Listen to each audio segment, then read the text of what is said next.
Passport പൗരത്വത്തിന്റെ അന്തിമ തെളിവല്ല എന്ന കേന്ദ്ര വിദേശകാര്യ മന്ത്രാലയത്തിന്റെ നിലപാട് വലിയ വിവാദത്തിന് ഇടവരുത്തിയിരിക്കുകയാണ്. പാസ്പോർട്ട് എന്നത് രാജ്യത്തിന്റെ ഔദ്യോഗിക രേഖകളിൽ ഏറ്റവും പ്രധാനപ്പെട്ട ഒന്നായാണ് സാധാരണയായി കണക്കാക്കപ്പെടുന്നത്. അത് കൈവശമുള്ള ഒരാൾക്ക് താൻ ഈ രാജ്യത്തെ പൗരനാണെന്ന ഉറച്ച വിശ്വാസമുണ്ട്. എന്നാൽ പൗരത്വത്തിന്റെ നിർണായക തെളിവല്ല എന്ന് മന്ത്രാലയം പറയുമ്പോൾ പൗരത്വം തെളിയിക്കേണ്ടി വരുന്ന സാഹചര്യങ്ങളിൽ ഇനി എന്ത് രേഖയാണ് ഹാജരാക്കേണ്ടി വരിക എന്ന ആശങ്ക സ്വാഭാവികമായും സാധാരണക്കാരിൽ ഉണ്ടാകുന്നു. ഇന്ത്യൻ പൗരന്മാർക്ക് മാത്രമാണ് പാസ്പോർട്ട് അനുവദിക്കുന്നത് എന്ന നിയമം നിഷ്കർഷിക്കുന്നുണ്ട്. എന്നിട്ടും പാസ്പോർട്ട് പൗരത്വ തെളിവല്ല എന്ന് ഔദ്യോഗികമായി പറയുമ്പോൾ ഭരണകൂടം നൽകുന്ന രേഖകളുടെ വിശ്വാസ്യതയെക്കുറിച്ചുള്ള ചോദ്യങ്ങൾ ഉയരുകയാണ്. ഈ വിഷയമാണ് ഇന്നത്തെ സ്പോട്ട്ലൈറ്റും പരിശോധിക്കുന്നത്. പിന്നെന്താണ് ഈ പൗരത്വ രേഖ? പാസ്പോർട്ട് എന്നത് കേവലം ഒരു യാത്രാരേഖ മാത്രമാണ്. അത് പൗരത്വം തെളിയിക്കുന്നതിനുള്ള അന്തിമ രേഖയല്ല. പാസ്പോർട്ട് സേവാ ദിവസിനോട് അനുബന്ധിച്ചാണ് കേന്ദ്ര വിദേശകാര്യ മന്ത്രാലയം ഇങ്ങനൊരു സുപ്രധാന പ്രഖ്യാപനം നടത്തിയത്. അന്താരാഷ്ട്ര യാത്രകൾ സുഗമമാക്കുന്നതിന് സർക്കാർ നൽകുന്ന പ്രാഥമിക രേഖ മാത്രമാണ് പാസ്പോർട്ട്.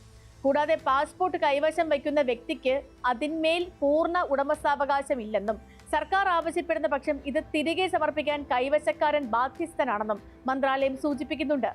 പാസ്പോർട്ടിന്റെ പിൻഭാഗത്ത് വ്യക്തമാക്കുന്നത് പോലെ ഇത് പൂർണ്ണമായും ഇന്ത്യൻ സർക്കാരിന്റെ സ്വത്താണ്. എന്നിട്ടും അത് പൗരത്വ രേഖയല്ലെന്ന മന്ത്രാലയത്തിന്റെ നിലപാട് സമൂഹ മാധ്യമങ്ങളിൽ വലിയ ചർച്ചകൾക്കും വിമർശനങ്ങൾക്കും വഴി തുറന്നിട്ടുണ്ട്. എന്നാൽ വിവാദമായതിനെ തുടർന്ന് യാതൊരുവിധ ആശങ്കകൾക്കും സ്ഥാനമില്ലെന്നും പാസ്പോർട്ടുമായി ബന്ധപ്പെട്ടുള്ള നിയമങ്ങളിൽ പുതിയ തീരുമാനങ്ങളൊന്നും എടുത്തിട്ടില്ല എന്നും സർക്കാർ വൃത്തങ്ങൾ പിന്നീട് വ്യക്തമാക്കി. നിലവിലുള്ള പൗരത്വ നിയമപ്രകാരം ഇന്ത്യയിൽ ജനിച്ച ഒരാൾക്ക് പൗരത്വത്തിനുള്ള യോഗ്യതകൾ നിശ്ചയിച്ചിരിക്കുന്നത് ഇപ്രകാരമാണ്. 1950 ജനുവരി 26-നും 1987 ജൂലൈ 1-നും ഇടയിൽ ഇന്ത്യയിൽ ജനിച്ച ഏതു വ്യക്തിയും ജനനം കൊണ്ട് ഇന്ത്യൻ പൗരനാണ്. 1987 ജൂലൈക്കു ശേഷം ജനിച്ചവരാണെങ്കിൽ മാതാപിതാക്കളിൽ ആരെങ്കിലും ഒരാൾ ഇന്ത്യൻ പൗരനായിരിക്കണം.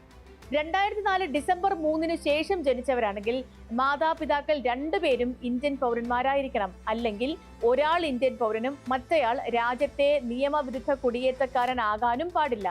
പക്ഷേ രാജ്യത്ത് പൗരത്വം തെളിയിക്കുന്നതിനുള്ള കൃത്യമായ രേഖ ഏതാണെന്ന കാര്യത്തിൽ കേന്ദ്ര സർക്കാർ ഇനിയും വ്യക്തത വരുത്തിയിട്ടില്ല. വോട്ടർ പട്ടികയുടെ പ്രത്യേക തീവ്ര പരിഷ്കരണവുമായി ബന്ധപ്പെട്ടുള്ള കേസിൽ വ്യക്തിഗത തിരിച്ചറിയൽ രേഖയായ ആധാർ പൗരത്വം തെളിയിക്കുന്നതിനുള്ള രേഖയല്ലെന്ന് ഈ വർഷം ആദ്യം സുപ്രീം കോടതിയും വ്യക്തമാക്കിയിരുന്നു. സമാനമായി വോട്ടവകാശം വിനിയോഗിക്കുന്നതിനുള്ള ഒരു തിരിച്ചറിയൽ മേൽവിലാസ രേഖ മാത്രമായിട്ടാണ് വോട്ടർ ID കാർഡിനെയും കണക്കാക്കുന്നത്.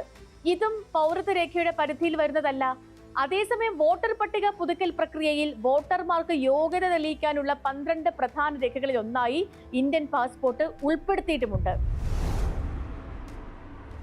1967 പാസ്പോർട്ട് നിയമത്തിന്റെ ആമുഖത്തിൽ പറഞ്ഞിരിക്കുന്നത് ഇങ്ങനെയാണ്: ഇന്ത്യൻ പൗരന്മാർക്കും മറ്റു വ്യക്തികൾക്കും ഇന്ത്യയിൽ നിന്നുള്ള യാത്ര നിയന്ത്രിക്കുന്നതിനും പാസ്പോർട്ടുകളും യാത്രാ രേഖകളും നൽകുന്നതിനും അതുമായി ബന്ധപ്പെട്ടതോ അനുബന്ധമായതോ ആയ കാര്യങ്ങൾക്കുമായുള്ള നിയമം.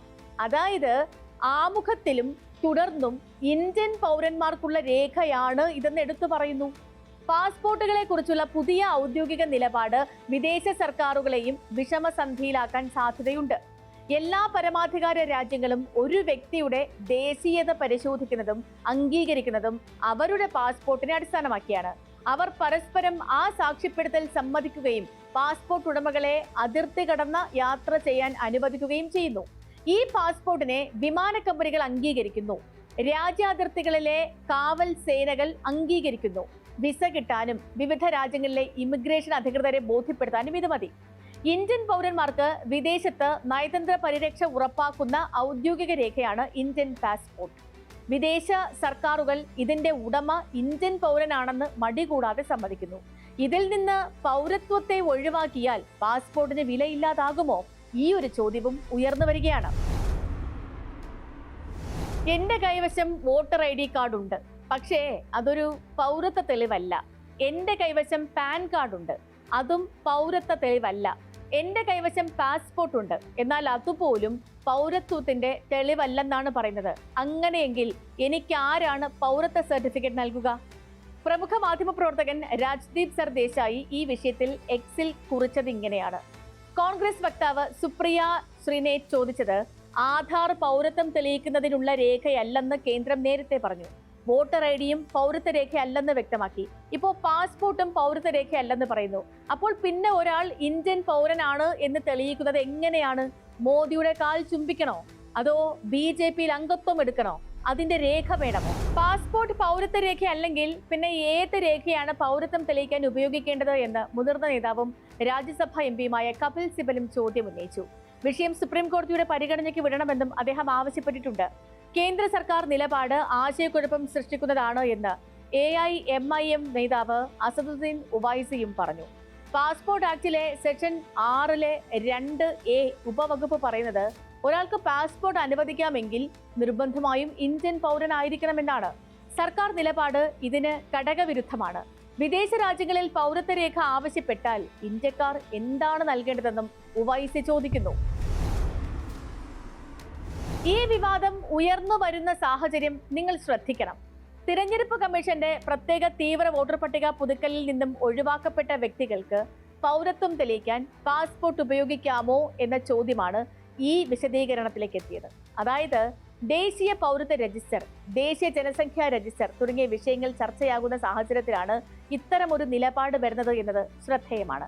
മറ്റൊരു പൗരത്വ കാർഡ് നമ്മെ കാത്തിരിക്കുന്നുണ്ടോ എന്ന സംശയം ഉയരുകയും സ്വാഭാവികമാണ്. ലോകത്തെ ഏറ്റവും ശക്തിയേറിയ പാസ്പോർട്ടുകളുടെ പട്ടികയിൽ ഇന്ത്യക്ക് 78ാം സ്ഥാനമാണ്. 46 രാജ്യങ്ങളിലേക്ക് വിസയില്ലാതെ യാത്രാനുമതി സാധ്യമായതോടെയാണ് ഇന്ത്യ ഈ സ്ഥാനം സ്വന്തമാക്കിയത്. ഈ യാത്രകൾ സാധ്യമാകുന്നത് പാസ്പോർട്ട് എന്ന പൗരത്വ രേഖ കാണിച്ചിട്ടു തന്നെയാണ്.